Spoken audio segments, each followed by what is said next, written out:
السلام علیکم ورحمۃ اللہ وبرکاتہ۔ الحمدللہ رب العالمین والصلاة والسلام علی سید المرسلین وعلی آلہ واصحابہ اجمعین، اما بعد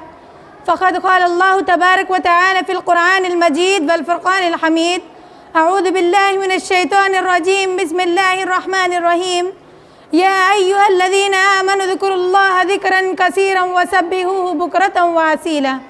وقال اللہ تبارک وتعالی فی موضع آخر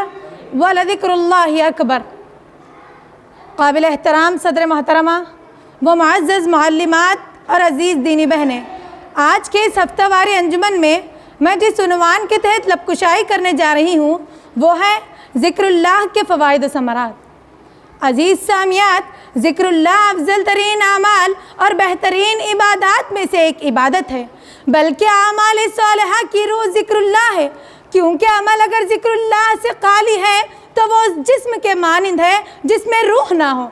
قرآن مجید کی آیت مبارکہ اور احادیث نبویہ صلی اللہ علیہ وسلم اہمیت، قدر و منزلت اور اس کے فوائد و ثمرات کو متعدد طریقوں سے واضح کرتی ہے۔ اللہ رب العالمین نے اپنے ذکر کو سب سے بڑا ذکر قرار دیا ہے، جیسا کہ اللہ تعالیٰ قرآن مجید میں ارشاد فرماتے ہیں وَلَذِكْرُ اللَّهِ أَكْبَرُ، یعنی میرا ذکر سب سے زیادہ بڑا ہے۔ حضرت ابو درداء رضی اللہ عنہ بیان کرتے ہیں کہ نبی کریم صلی اللہ علیہ وسلم نے فرمایا الا انبئکم بخیر اعمالکم وازکاها عند ملیککم وخیر لکم من انفاق الذهب والورق وخیر لکم من ان تلقوا عدوکم فتضربوا اعناقهم ويضربوا اعناقکم۔ حضرت ابو درداء رضی اللہ عنہ بیان کرتے ہیں کہ نبی صلی اللہ علیہ وسلم نے فرمایا کیا میں تمہیں ایسا عمل نہ بتلاؤں جو اعمال میں سب سے زیادہ افضل اور جو تمہارے بادشاہ یعنی اللہ رب العالمین کے نزدیک سب سے زیادہ پاکیزہ اور جو تمہارے درجات کو بلند کرنے والا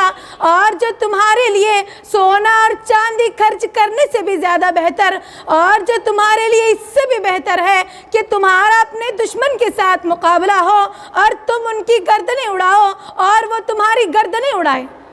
تو صحابہ کرام رضی اللہ عنہم نے عرض کیا کیوں نہیں محمد صلی اللہ علیہ وسلم؟ تو آپ صلی اللہ علیہ وسلم نے فرمایا ذکر اللہ تعالی، وہ اللہ رب العالمین کا ذکر ہے۔ عزیز سامعات، ذکر کی دو قسمیں ہیں۔ نمبر ایک عام ذکر، جس میں تمام کی تمام عبادتیں شامل ہیں، مثلا نماز، روزہ، حج، تلاوت، صدقات اور تسبیحات وغیرہ۔ شیخ الاسلام امام ابن تیمیہ رحمہ اللہ بیان کرتے ہیں کہ اللہ تعالیٰ کو راضی کرنے والا اور اس کے قریب کرنے والا ہر لفظ اللہ کا ذکر ہے۔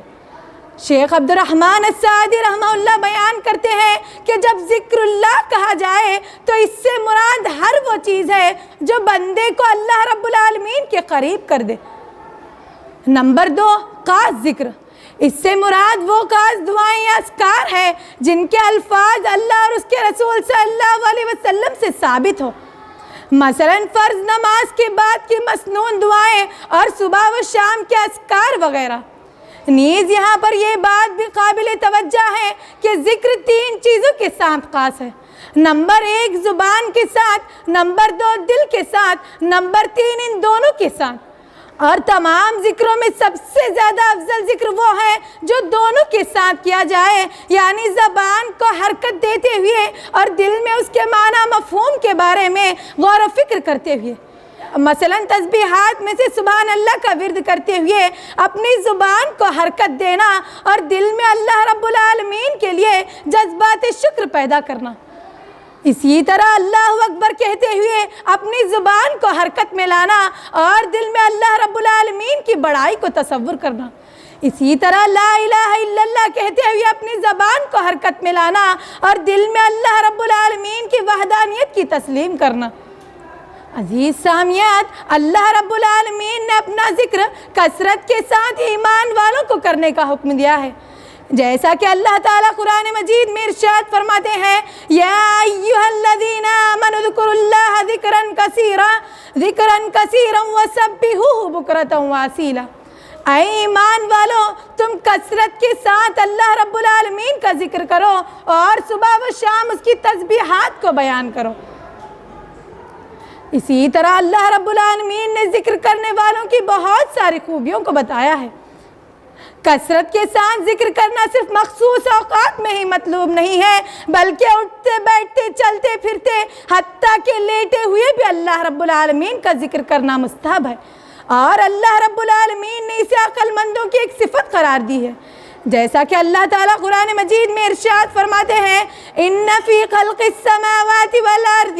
واختلاف اللیل والنہار لآیات لأولی الالباب الذین یذکرون اللہ قیاما وقعودا وعلی جنوبہم۔ بے شک آسمان و زمین کی تخلیق اور دن و رات کی گردش میں ان عقل والوں کے لیے بہت ساری نشانیاں ہیں، جو بیٹھے ہوں یا کھڑے ہوں، حتیٰ کہ اپنے پہلوؤں کے بل لیٹے ہوئے بھی اللہ رب العالمین کو یاد کرتے ہیں۔ عزیز سامعین، لہٰذا اگر ہم بھی اللہ رب العالمین کے یہاں اس کے عقل مندوں کی صف میں شامل ہونا چاہتے ہیں تو ہمیں بھی ان کی یہ صفت اختیار کرنی ہوگی کہ ہم چاہے لیٹے ہوئے ہیں یا بیٹھے ہوئے ہوں یا چل رہے ہوں یا پھر رہے ہوں، ہر حال میں اپنی زبان کو اللہ رب العالمین کے ذکر سے تر رکھنا چاہیے،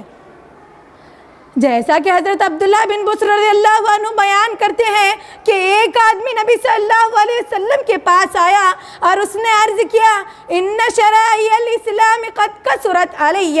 فاخبرنی بشیء اتشبث بہ۔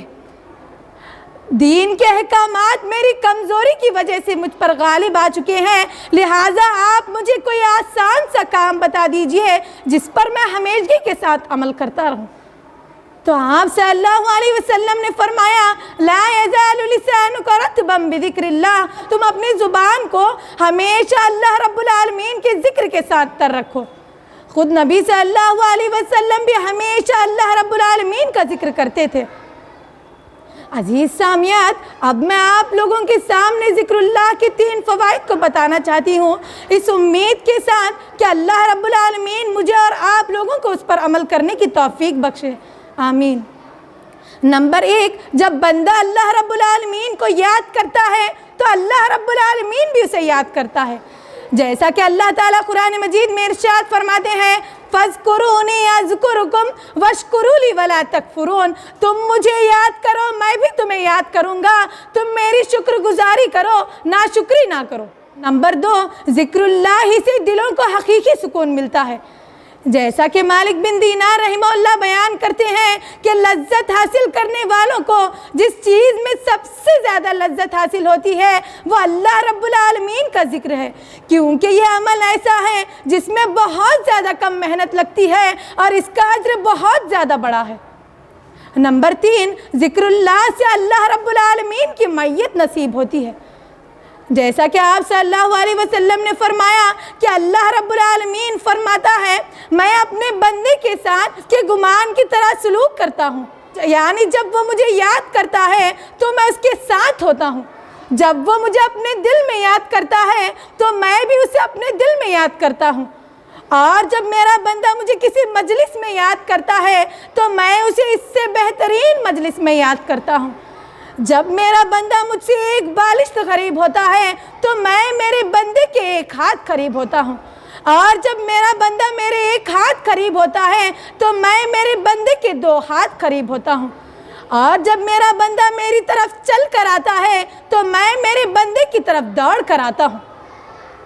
آخر میں اللہ رب العالمین سے دعا ہے کہ اللہ رب العالمین ہم تمام کو ذکر اللہ کے فوائد و ثمرات کو سمجھ کر اس پر عمل کرنے والا بنائے، آمین